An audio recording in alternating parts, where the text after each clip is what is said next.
So far in this how-to series, we've learned how to build the baseboard and add track to our layout. Now let's learn how to add elevation to our track. Alright, so now that I have a super simple layout here, I want to add a little bit of elevation to make it seem a little bit more interesting. So what I'm going to do is I'm going to select all of this right here because I want all of that to be elevated a little bit higher. Then I can go up and I can select track heights and numerical input value if I want, or you can remove that and do it a different way. So let's try the first way here. Scroll in and you're going to want to select one of the heights, and you can use the scroll mouse to kind of change what the height of it is, and that'll give you a percentage, or you can go up here and you can bump it up incrementally. So let's put this back to 0. The easiest way, go in and just undo. Now what I want to do is I actually want to go in and put track heights, and I want to give it a 3% grade, kind of in the middle. 2% is what all of the railroads usually use. However, with a smaller layout you can get away with some steeper curves, or sorry, steeper grades, because you're going to be running shorter trains. So I'm going to go with 3% grade, not quite 4 because 4 is a little high, and I'm going to select this point here as my highest point. Now that I look at this, I think I might actually want a separate piece here because I want this whole piece to be at the same height, but the curve to start going down. So what I'm going to do is turn off heights, and I'm going to remove this piece of flex track, go in, select tools, toolbox, and redo this at 11 and 23, and then I'm going to click curve, select flex, click curve, and fix. Then I'll go in and I will add this piece of flex, and now I'll have this whole piece here be the same level. So let's go ahead and turn the heights back on, and let's set those to 0, and let's select this one here because I want this point to be at 0 because I want the entire back portion here to be at the same height, because that's where you would, let's say I wanted to put a yard in here, which I might do in a little bit, then I can add a yard in and it's flat and I don't have to worry about elevation.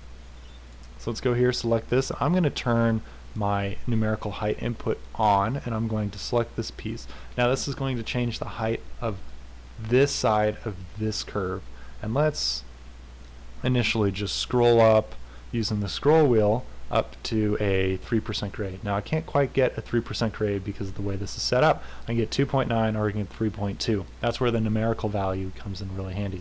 And click delete, and that'll remove the last digit, and let's go 5.2. There you go. That gave me exactly a 3% grade. Then I can click off, and now I've got a 3% grade.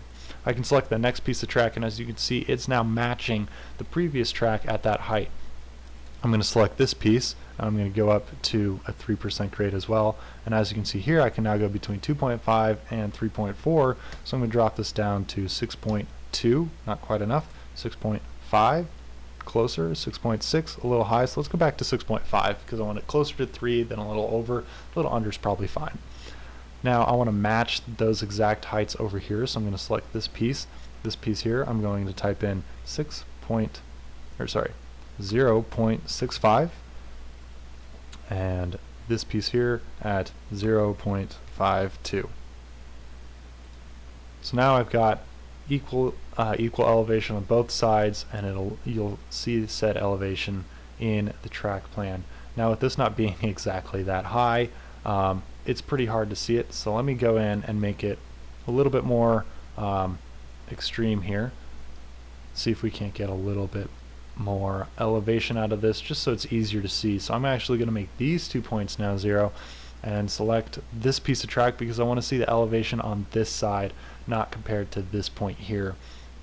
So I'm going to select this point, I'm going to scroll up, and as you can see, the percentage of the grade is on the side that I want. If it was on the bottom side of this 0.24, then I would know it was reading for this curve and not the upper curve. So I'm going to continue to drag this up to 3%. As you can see, again, I can't get I can only get 2.9 or 3.1. I can't quite get 3, so I'm going to drop, actually let's bring this up to 4%. Can't quite get 4, so let's drop this to 0.7. Perfect.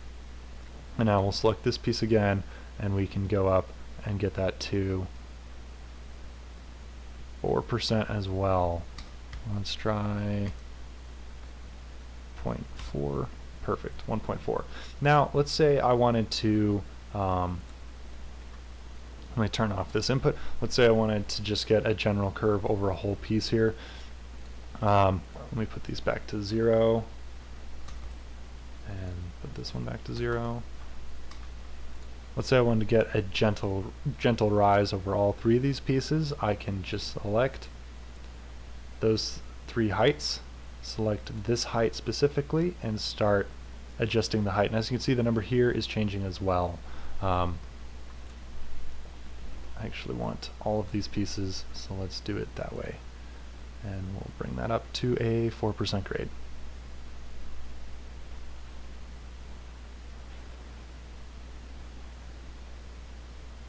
Boom, there you are. And if we go into the 3D view, you can now see that I missed one, but there is an elevation change.